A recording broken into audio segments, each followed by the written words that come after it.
அந்த புலி உருமுறை sound 2.5 kilometre 3 கிலோமீட்டர்லாம் கேட்குன்னு சொல்றாங்களே சார், அது உண்மையா? புலி வந்து பாத்தீங்கன்னா 2-3 விஷயங்கள்ல வந்து உங்களுக்கு அது உருமும். ஒண்ணு வந்து ஒரு பசி நேரத்துல உருமலாம். இரண்டாவது வந்து இந்த டெரிட்டரி ஃபைட், இந்த எல்லை பிரச்சனைகள் வரபோது உருமலாம். அதுக்கப்புறம் வந்து அதனுடைய மேட்டிங், அதாவது ஒரு ஆண் பெண் புலி ரெண்டுமே வந்து உங்களுக்கு ஒன்னா இணை சேர்கின்ற பொழுது அந்த ஹீட் டைம்ல வந்து அது உருமலாம். சோ இந்த மாதிரி சில ரீசன்ஸ் வந்து இருக்கு. இப்போ ஒரு நிசப்தமான ஒரு காட்டுல நீங்க ஒரு புலி வந்து இருக்குது அப்படின்னா அந்த புலி உருமுற போது கண்டிப்பா ஒரு 2 கிலோமீட்டர்ஸ் வரைக்கும் கண்டிப்பா கேட்கும். நிச்சயம். ஏன்னா வந்து இங்க எந்த விதமான டிஸ்டர்பன்ஸும் கிடையாது. நாங்க வேட்டை தடுப்பு முகாம்களை தங்குற போது ஒரு புலி உருமுறது வந்து நிச்சயம் ஒரு 2 கிலோமீட்டருக்கு அந்த சேர்ந்து உருமுனா கூட அது எங்களுக்கு கேட்கறதுக்கான வாய்ப்புகள் வந்து அதிகமா இருக்கும். ஓகே, புலி உருமுனிச்சு அப்படின்னா அந்த மான்களா இருக்கட்டும், காட்டு மாடுகளுக்கும் அதெல்லாம் அலர்ட் ஆகுமா, இல்ல அது எதுக்காக உருமுது அப்படின்ட்டு இது புரிஞ்சுக்குமா? இல்ல, கண்டிப்பா அலர்ட் ஆகும். ஏன்னா வந்து மான்களுக்கும் சரி இல்ல காட்டெருமைக்கும் சரி ஒரு மிகப்பெரிய ஒரு எதிரி அப்படின்னா புலிகள் தான். ஏன்னா புலிகளை பார்த்து ரொம்ப பயப்படும். அப்ப அந்த ஒரு எதிரியினுடைய சவுண்ட் கேட்கிற போது கண்டிப்பா எல்லாமே அலர்ட் ஆகும், தன்னை வந்து பத்திரப்படுத்திக்கும் சொல்லலாம். புலி பொதுவா தங்குற இடம் அப்படிங்கிறது எப்படி சார் இருக்கும் இது மாதிரி காடுகள்ல? புதர் பகுதிகளை வந்து அதிகமா சூஸ் பண்ணோம் சில நேரங்கள்ல. அப்போ யாருமே இல்ல, ஒரு நைட் 12 மணிக்கு நாங்க ட்ரோன்ல வந்து சில நேரத்துல மானிட்டர் பண்றது பாத்தீங்கன்னா இந்த மாதிரி புல் தரையில கூட படுத்திருக்கிறத நாங்க பாத்துருக்கோம். ஒரு 12 மணிக்கு அது யாருமே இங்க வர மாட்டாங்கன்னு தெரியுற போது அங்க கூட அழகா படுத்துட்டு இருக்கு. பளிச்சுன்னு தெரியும்ல. நிச்சயமா இது மாதிரி புல்ல படுத்திருந்தா ட்ரோன்ல நாங்க தெர்மல் ட்ரோன்ல எல்லாம் மானிட்டர் பண்றோம். சில நேரங்கள்ல வந்து பாத்தீங்கன்னா அந்த புதர் பகுதி அதிகமா சூஸ் பண்ணோம். ஏன்னா வேற எந்த பிரச்சனையும் இருக்கக்கூடாதுங்கிறதுக்காக. சில நேரங்கள்ல பாறை இடுக்குகள் இருக்கு இல்லைங்களா, குகை மாதிரி இருக்கும் இல்லையா, அந்த மாதிரி இடத்தையும் சூஸ் பண்ணுவோம். அந்த குட்டி போடுற போது இந்த குட்டிகளை சேஃபா வைக்கிறதுக்கு அந்த மாதிரி இடத்த சூஸ் பண்ணுவோம். அப்படி என்ன சேர்க்கை இனப்பெருக்கம் அப்படிங்கிறது மற்ற விலங்குகளை காட்டிலும் எந்த அளவுக்கு வேறுபட்டிருக்கும்? ஒரு ஆண் புலி வந்து ஒரு பெண் புலியை தேடி போகுது அப்படின்னா அந்த இனப்பெருக்க காலங்கள்ல தான் தேடி போகுது.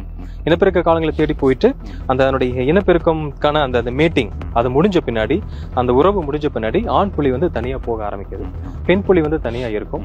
அந்த பெண் புலியினுடைய அந்த கர்ப்ப காலங்களை முடிஞ்ச பின்னாடி அந்த குட்டி போட்ட பின்னாடி அந்த குட்டி தான் வந்து பெண் புலியோட 2 வருடங்கள் இருக்கும். ஆண் புலி வந்து அதோட ஃபேமிலியா இருக்கு. ஆனா எல்லா மனிதனையும் டைகர் பார்த்திருக்கோம், இது மறுக்கப்பட முடியாத உண்மை. நம்மள டைகர் பார்க்கும், நம்ம டைகரை பார்க்க முடியறதில்ல. ஆனா இது சுவாரஸ்யமா இருக்கு சார். நான் வந்து சத்தியமங்கலத்துல இருந்து இப்ப தாழவாடி வாரம் அப்படின்னா 2 சைடும் பாத்துக்கிட்டே இருப்பேன், ஏதாச்சும் ஒரு அனிமல்ஸ் இருக்கா அப்படின்னு.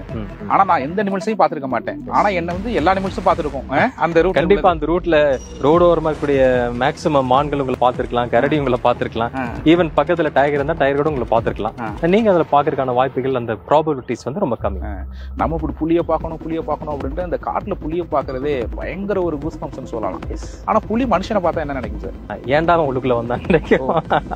ஆமா, ஒரு அனிமலா கண்டெக்ட் பண்ணுமா எப்படி? இல்ல, ஆக்சுவலா வந்து பாத்தீங்கன்னா நம்மளையும் அது ஒரு அனிமலா தான் பார்க்கணும். நம்ம ஒரு மனிதர்கள் அப்படிங்கிறத விட நம்மளும் அதுக்கு ஒரு 2 காலுள்ள ஒரு அனிமல், அதுக்கு அவ்வளவுதான். சோ அந்த புலிகள் வந்து நம்மளை பாக்குறது வந்து பாத்தீங்கன்னா, சோ எங்களை மாதிரி ஃபாரஸ்ட் ஸ்டாஃப் வந்து ரெகுலரா டெய்லியும் போயிட்டு இருக்கிற ஒரு ஸ்டாஃப் வந்து மேபி அதுக்கு பழக்கப்பட்ட விஷயமா இருக்கலாம். பட் இதே ஒரு இப்ப நீங்களே வந்திருக்கீங்க, சோ நீங்க ஒரு இன்டர்வியூக்காக வந்திருக்கீங்க, உங்களை மாதிரி ஒரு 4-5 பீப்புள் வந்து புதுசா அதை ஃபாரஸ்ட்ல பாக்குறது அது உங்களை வந்து ஒரு ஃபாரின் திங்கா தான் பாக்குவது. ஆக்சுவலா ஒரு இவங்க தேவையில்லாத இடத்துல நிக்கிறாங்க அப்படிங்கிற மாதிரி உங்களை ஃபீல் பண்ணுங்க. வாடகை வச்சா இல்ல எப்படி? டெஃபினட்டா இப்போ நீங்க வந்திருக்கீங்க, நீங்க பர்ஃபியூம் போட்டிருக்கீங்க, சோ உங்களுடைய ஸ்மெல் கூட இங்க இருக்கக்கூடிய வைல்ட் அனிமல்ஸ்க்கு வந்து ரொம்ப டிஸ்டர்பன்ஸா இருக்கலாம். சோ நாங்க அந்த மாதிரி பர்ஃபியூம் பவுடர் அந்த மாதிரி விஷயங்கள்லாம் பெருசா யூஸ் பண்ண மாட்டோம். சோ அது நாங்க எங்க ட்ரைபல் எங்க மக்கள் வந்து உள்ளுக்குள்ள போறது நார்மலா இயற்கையா போற மாதிரி உள்ளுக்குள்ள போவாங்க. சோ எங்களுடைய மெயின் கண்டிஷனே சென்ட் யூஸ் பண்ணக்கூடாது, பவுடர் யூஸ் பண்ணக்கூடாது, உள்ளுக்குள்ள நம்ம வந்து அதிகமா சவுண்ட் கொடுக்கக்கூடாது அப்படிங்கிற சில கண்டிஷன்ஸ் எல்லாம் இருக்கு. சத்தியமங்கலம் புலிகள் காப்பகமா அறிவிக்கப்பட்ட எல்லா பகுதியிலுமே புலிகள் இருக்குன்னு சொல்லலாம். இப்போ 1498 ஸ்கொயர் கிலோமீட்டர்ல இருக்கக்கூடிய இந்த பகுதியில சோ எல்லா இடத்துலயுமே வந்து பாத்தீங்கன்னா புலிகள் இருக்கு.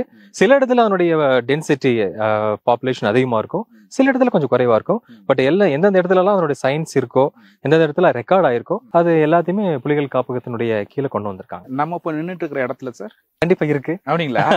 நீங்க நிக்கிறது வந்து புலிகள் காப்பகத்துல 2 விஷயம் இருக்கு. ஒண்ணு வந்து பாத்தீங்கன்னா core zone and buffer zone சொல்லுவாங்க. கோர் ஜோன் அப்படிங்கிறது வந்து பாத்தீங்கன்னா உள்மைய பகுதின்னு சொல்லுவாங்க. சோ அந்த உள்மைய பகுதியில் தான் நீங்க இருக்கிறீங்க. சோ டைகருடைய ஹாட் ஸ்பாட்ல தான் நீங்க இருக்கீங்க. அதிகமா இங்க இருக்கக்கூடிய வாய்ப்பு இருக்கு. கண்டிப்பா இருக்கு. புலி இங்க இருக்கு அப்படின்னு எப்படி தெரிஞ்சுக்கலாம் சார்? என்னென்ன வாய்ப்புகள் இருக்கு அதுக்கு? ஸோ புலிகள் இருக்குது அப்படிங்கிறது வந்து பார்த்தீங்கன்னா ஃபர்ஸ்ட் நிறைய இண்டிகேஷன்ஸ் நம்மளுக்கு இருக்கும். முதல்ல வந்து பார்த்தீங்கன்னா அதனுடைய எச்சங்களை நம்ம பார்க்கலாம். அதுக்கப்புறம் தரையில வந்து சில நேரங்களில் வந்து அந்த ஒரு மார்க்கிங் எல்லாம் நம்மளுக்கு கிரியேட் பண்ணும். ஸோ அந்த மார்க்கிங் வச்சு நம்ம ஐடென்டிஃபை பண்ணலாம். இப்போ மூணாவதா வந்து பார்த்தீங்கன்னா நம்மளுடைய இது ஒரு மரம் இருக்குன்னா அந்த மரத்துல அதனுடைய க்ளா மார்க்ஸ்ன்னு சொல்லுவாங்க.